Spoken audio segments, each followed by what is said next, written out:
Interesante lo que decía en esta nota el abogado Julio Rodríguez, ¿no? Sobre la incapacidad moral permanente, tema que hemos estado tocando justamente y que ya no resulta tan abstracto, tan gaseoso, es muy concreto, ¿no? Es esa falta de capacidad, de talento. No es un tema subjetivo el tema de la moral.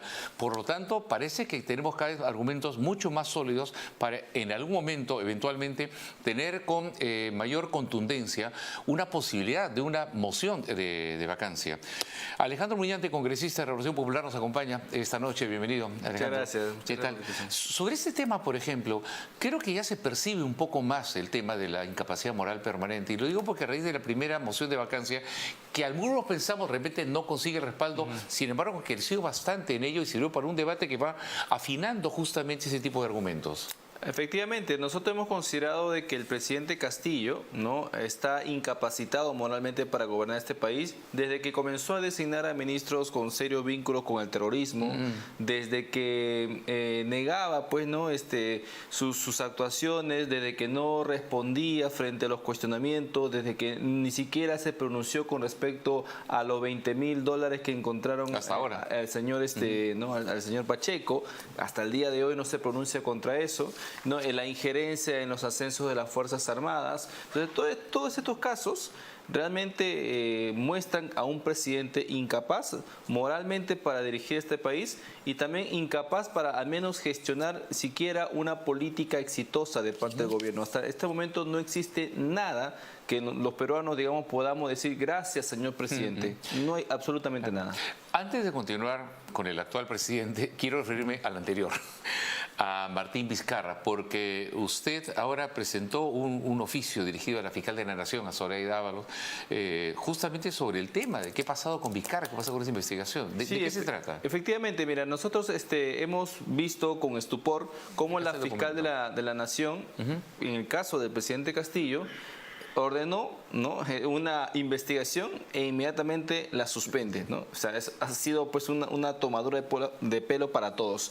Entonces, esto nos hizo recordar a lo que sucedió con el señor Vizcarra, ¿no? Que pasó lo mismo. Fue la misma fiscal Zoraida Ábalos la que publicó un comunicado del Ministerio Público diciendo que igualmente con el caso del presidente Vizcarra se suspendía la investigación. Bueno, pues a más de un año de haber cesado el señor Vizcarra en el cargo, necesitamos ahora los peruanos saber qué ha sucedido con esa investigación. Si la investigación ha sido declarada archivada, si ha sido acumulada otra investigación o ha sido materia de una denuncia constitucional. Es un asunto de interés público porque se trata de un expresidente del Estado y por esa razón le he solicitado la información debida para que nos informe qué sucedió con esa denuncia contra el señor Vizcarra. En este caso él está implicado con la que fue ministra de Justicia, ¿no? De Cultura, Patricia Balbuena. Patricia Balbuena, en el caso estos, ¿no?, de la irregular contratación de Richard Swing y otros casos que se evidenciaron en ese momento, claro, ¿no?, donde también hubo obstrucción de la justicia, recordemos, ¿no? Claro, claro. Se molesta cuando le dicen Richard Swing, ¿no? Es Richard Cisneros, ¿no? Pero bueno, es cierto. Ahora, claro, ya pasó el tiempo, Vizcarra dejó de ser presidente, ¿todavía tiene, creo, el beneficio del antejuicio o ya tiene no? Todavía el ¿no? beneficio del antejuicio, por supuesto, sí. Pero ya se le puede procesar. 5 años después de dejar el cargo. Claro, se le puede procesar, pero siempre y cuando el Congreso admita la acusación constitucional, ¿no? Claro, bueno, aguarda respuesta entonces de este oficio. Sí, por supuesto, ¿no? Y ahora ha sucedido lo mismo con el presidente Castillo, y eso que nosotros estamos en contra de esta resolución porque evidentemente la fiscal tiene la obligación funcional de investigar al presidente. La única funcionaria en este país que puede investigar al presidente Castillo se llama Zoraida Ábalos, fiscal de la Nación. Entonces, si ella se va a retrotraer de su función de no investigar al primer mandatario, ¿quién lo va a hacer? Ahora, un tema en el cual existía la duda, ¿no?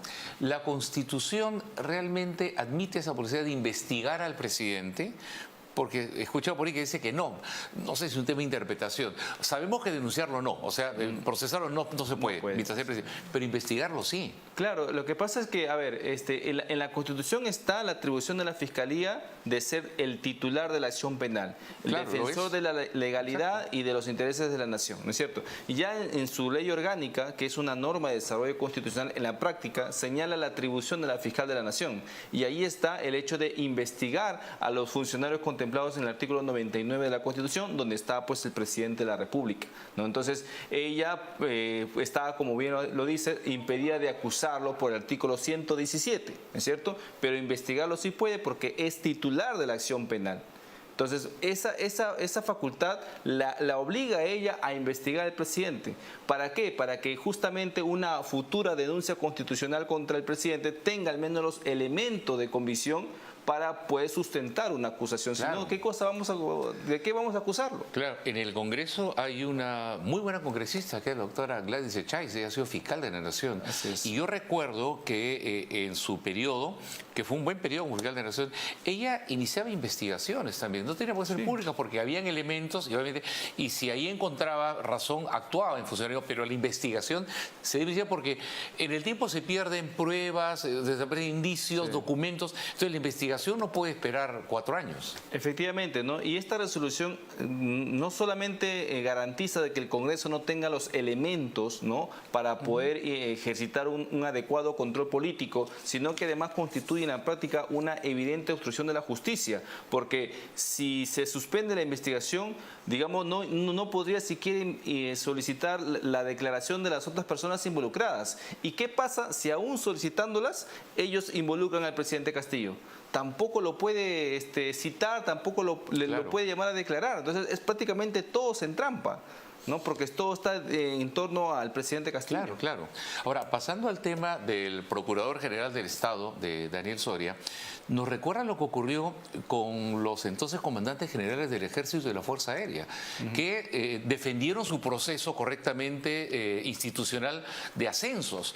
Y recordemos que ahí hubo presiones del mismo presidente, que ahí está como le pregunta por un oficial superior, le pide por el otro, recurre al ministro y le dijeron no en todos los idiomas. Y claro, no los ascendieron, pero a ellos, como revancha, como venganza, los sacaron de cargo. Ojo que eso fue también una humillación enorme, un golpe al Ejército y a la Fuerza Aérea. Acá ocurre más o menos similar. El procurador le hace la denuncia al Ministerio Público, investiga usted al presidente y por eso también lo quieren remover. Claro, hay una represalia enorme, ¿no? Hay todo un contubernio para poder blindar al presidente de la República en este caso. Ahora, ellos son, tanto las Fuerzas Armadas como la Procuraduría, son defensores de los intereses de la nación, son servidores del Estado, no están puestos para ser servidores del gobernante de turno o de cuidadores de los intereses del gobernante de turno. Y si me permite ahí abundar un detalle importante, le deben justamente obediencia a la Constitución. Exactamente. No al gobierno. ¿eh? Exactamente. El gran caudillo para ellos es la Constitución. Entonces ellos se defiende la Constitución. Justamente la Procuraduría, si bien es cierto, es un organismo adscrito al Ministerio de Justicia, sí. ¿es cierto? Pero tiene autonomía, tanto funcional, política, administrativa, hasta económica. Entonces, cuando el señor Aníbal Torres dice vamos a cambiar de procurador en un acto de represalia evidente, hay una abierta injerencia política, hay una intromisión política que no es administrativa, que no es funcional. Entonces, están argumentando lo mismo. No, el presidente puede remover al procurador. Está bien, puede removerlo. Fue el mismo argumento que usaron con el comandante de las Fuerzas Armadas. Existe sí esa atribución, pero no puede esto ser una represalia política frente a una actuación legítima de su cargo. Exactamente, y fíjese que anoche cuando tocábamos el tema, los procuradores tienen pues su grupo, su chat de comunicación, y uno de ellos nos envió, dije, por favor, los estoy viendo, nos envió el pronunciamiento que estaba ya en proceso de ser firmado, y un respaldo de los procuradores de diferentes organismos del Estado, procuradores de diferentes ministerios, incluso de este gobierno, que decían que estaban en contra de lo que había dicho Aníbal Torres. Sí. Sacamos ese pronunciamiento incluso antes que los otros medios, ya ahora después lo sacaron los otros medios, pero lo tuvimos antes, ¿no? Y lo que sorprende además que el abogado del presidente Castillo pareciera pues vocero del gobierno, ¿no? Porque ahora anuncia con quiénes medios va a hablar el presidente, ¿no es cierto? Se reúne con el señor Aníbal y después al otro día en comparsa salen a despotricar contra el procurador, el señor Soria, ¿no? A ver, cualquier abogado decente, ¿no es cierto?, sabe que frente a una investigación, lo mínimo que uno puede pedir frente a una autoridad que crees que está parcializado es al menos la inhibición, y la inhibición la tienes que justificar con argumentos. Lo que está pidiendo el abogado Pachas, está pidiendo la destitución del señor Soria, ¿no es cierto? Entonces, hay digamos que estos 5 minutos de fama prácticamente han descolocado mucho al colega. Una cosa importante que acaba de decir: Eduardo Pachas no es un vocero del gobierno, no es un funcionario. El que sea abogado, digamos un profesional que defiende al presidente, no le da de repente esa atribución de ser un vocero y hablar justamente de esos temas. No, para nada. Parece ser que se está tomando atribuciones que no le corresponden con la venia del presidente de la República, porque él no se manda solo. Claro. ¿Y ustedes, como bancada, por ejemplo, de Renovación Popular, han tomado también acción sobre este tema? Sí, efectivamente. ¿De los procuradores? El día de hoy hemos presentado una moción ante la Presidencia del Congreso, ante la Oficialía Mayor, para que se cite, ¿no es cierto?, al señor Aníbal Torres por esta, nosotros consideramos una intromisión política en la Procuraduría, y es obligación del Congreso defender pues esta autonomía, ¿no es cierto? Claro. Entonces, por eso hemos invitado, ahí está la moción que se está mostrando. Justamente, sí. Efectivamente, esa es la moción de orden del día. Hemos firmado los congresistas de la bancada de Renovación Popular. Creemos que esto es sumamente importante y que el señor Aníbal Torres, ministro de Justicia, venga al Congreso a aclarar ante la representación nacional justamente este acto que se está evidenciando, ¿no? No, y además Eduardo Pachas, el abogado de Castillo, no solo pidió esto, también pidió en su momento también que aparten los fiscales que estaban trabajando con la fiscal Nora Córdoba, ¿no? Sí. Ahora, y además recordamos que él también es el encargado de enmendarle la plana a la premier Mirta Vázquez. La premier dice, vamos a entregar la lista, él dice, no hay lista. Sí. Cierto. Ahora, Mirta Vázquez en un momento dijo, está la lista, después dijo, todavía no está ahí. Ahora, ¿Mirta Vázquez corre el riesgo de ser censurada en el Congreso?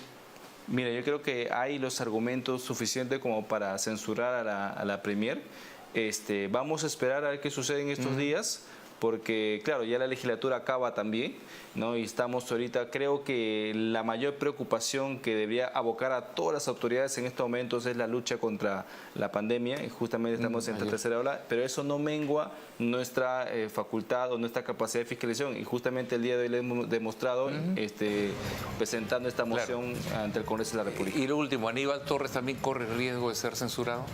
Yo creo que sí. Hay argumentos, hay argumentos suficientes. Perfecto. Muchas gracias, congresista Alejandro Muñante. Muy bien, y comprar un lote o terreno, porque sabes que después va a subir mucho más, va a valer muchísimo más, eso es de visionarios. Y con Centenario ahora puedes comprarlos al sur de Lima. Escanea el código QR que está en la pantalla, y en el extremo izquierdo de su pantalla, y ahí vas a conocer los 5 grandes proyectos que tiene Centenario al sur. Y llévate un bono de 1.000 soles para que puedas comprar tu lote, sin inicial y hasta con 15 años para pagar. Para más información, visita terreno.pe o contáctate al 616-9009. Centenario, más de 90 años haciendo propietarios más fácil. Volvemos después de los comerciales. Este verano regresó Azul es gratis a Plaza Norte y Mall del Sur. Por consumos mínimos de 50 soles en locales de comida o compras mínimas de 100 soles en tiendas, presione el botón y si sale azul, su compra es gratis. Aproveche los mejores descuentos en cientos de tiendas, restaurantes y más. Porque si sale azul, su compra es gratis. MAC es una empresa peruana con 35 años en el sector inmobiliario y una de las pioneras en el mercado de intermediación. En MAC nos diferenciamos por nuestro servicio personalizado y alto nivel de asesoría comercial. Contáctanos hoy. Entra a www.mac.com.pe. Llámanos o escríbenos al WhatsApp 980-020078 y 980-020079. MAC vende porque MAC sabe.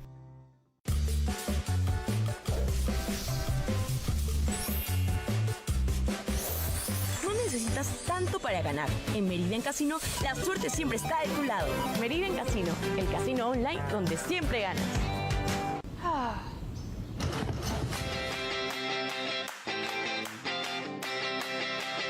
Siempre hay que tener Irudoid a la mano.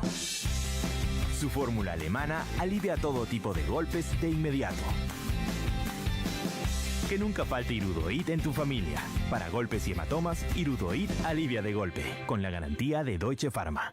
Cada vez somos más los peruanos que hemos recibido la vacuna contra el coronavirus en su dosis completa, pero aún faltan muchísimos más. La vacuna no evitará que te contagies, pero sí te protegerá de desarrollar enfermedades graves, hospitalizaciones e incluso la muerte. Recuerda que el 95% de las personas que han fallecido no estaban vacunadas. Por eso hay que seguir cuidándonos. Recuerda usar doble mascarilla y respeta siempre el distanciamiento social.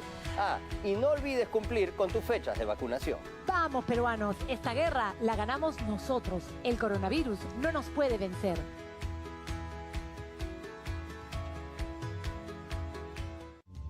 Mortadelo y Filemón están involucrados en una misión muy importante y secreta.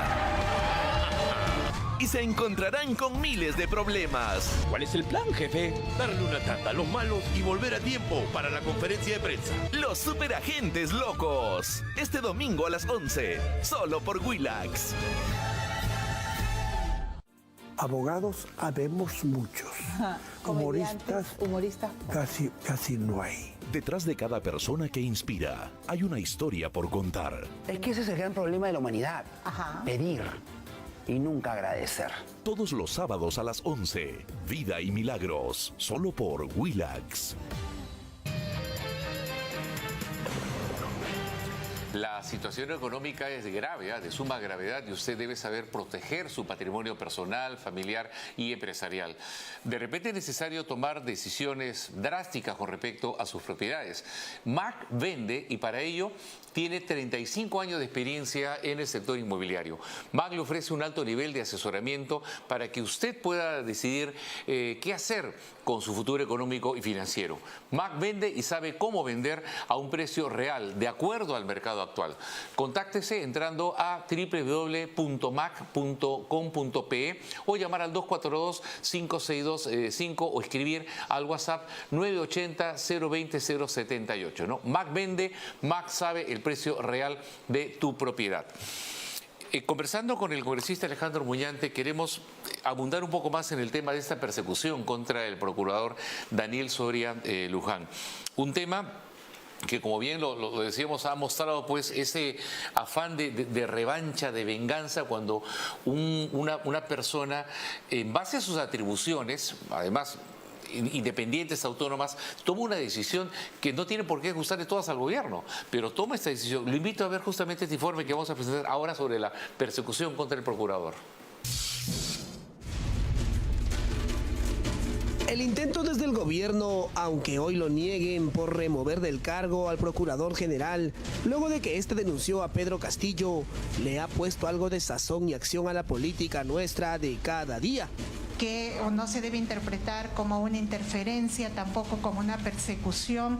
Nadie ha anunciado que se va a retirar al procurador, creo que eso hay que dejarlo claro, ¿no? Un grupo de 22 procuradores públicos condenaron las anunciadas intenciones del ministro Aníbal Torres respecto al posible retiro de Daniel Soria, procurador general de la República.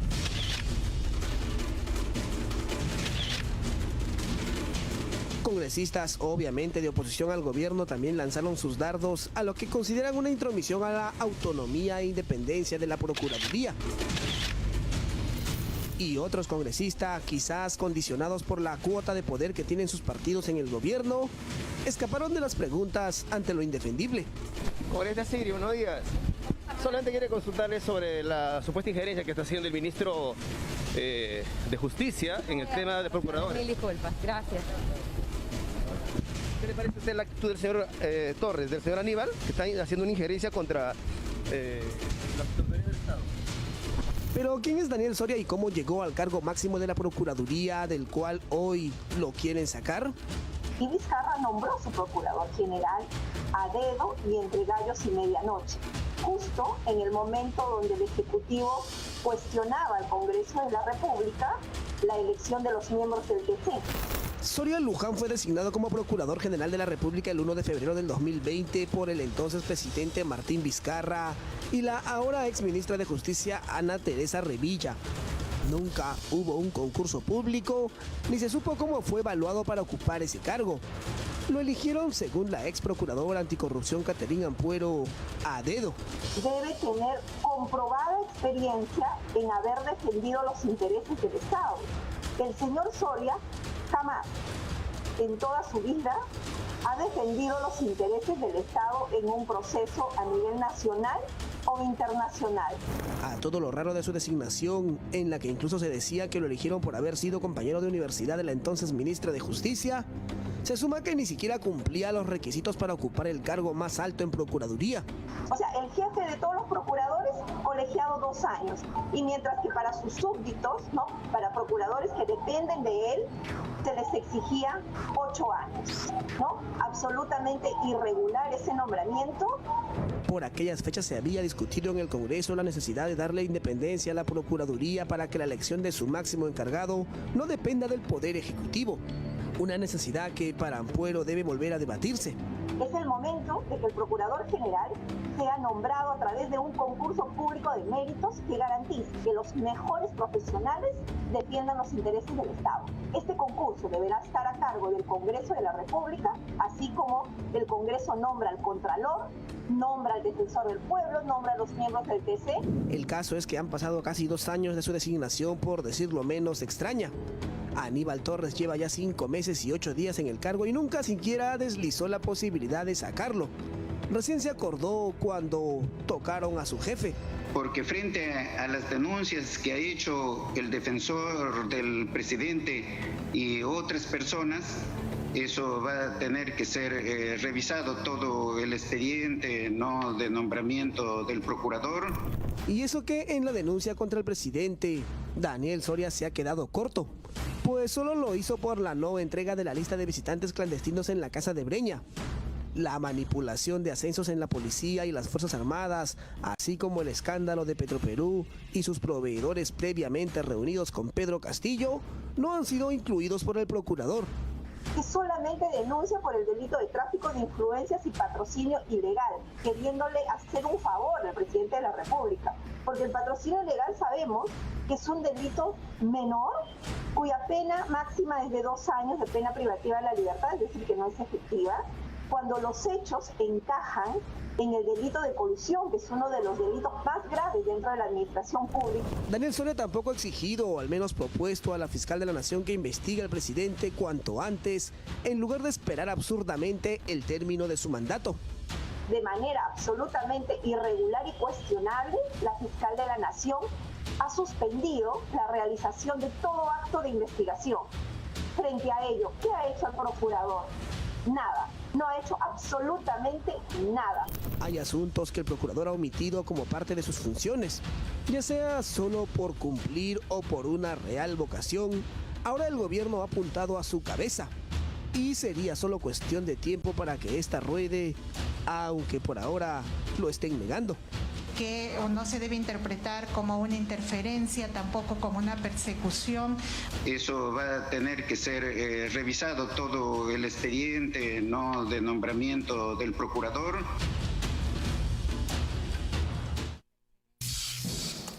Ese es justamente el argumento que se utiliza, revisar el expediente, a ver qué se hizo mal, porque de repente no tendría el perfil para el cargo. Pero es bueno señalar que el pronunciamiento de respaldo de los procuradores del Estado no ha sido específicamente de la persona de Daniel Soria, sino institucional, o sea, la figura de la Procuraduría. ¿No es así, don Alejandro? Efectivamente, aquí lo que hay que salvaguardar es la institución, ¿no? La institución en la que corre riesgo cuando existen este tipo de injerencias políticas de parte del ministro, de un particular o del propio presidente de la República. Pero aquí, más que una persecución contra el procurador, yo lo que veo es una persecución contra la justicia o una obstrucción a la justicia, porque no es la primera vez que se ensañan con una autoridad que cumple su labor, ¿no? Recordemos que también que el presidente de la República pidió la destitución de la fiscal Córdoba, ¿no?